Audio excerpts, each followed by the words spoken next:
Bali, nandito po tayo sa Quiapo, dito sa may Recto.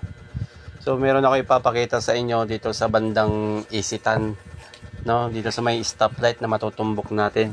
Sa may ilalim ng Recto station ng train. Nakapwesto po kayo dito sa kaliwa, wag po kayong dumiretso kasi mahuli po kayo. So, dito po kayo sa kanan para safety. Ngayon po, pag nakapwesto po kayo sa bandang kaliwa at plano nyo pong dumiretso, mag-U-turn na lang po kayo. Ayan po, pag nag-red light po, pwede na po kayo mag-U-turn dyan. So, ayan po. So, dito po yan sa may bandang Isitan, no? Kung plano nyo pong dumiretso at pupunta po kayo ng Binondo or Road 10 or sa pier, nakapwesto kayo sa kaliwa, mag-U-turn na lang po kayo para safe.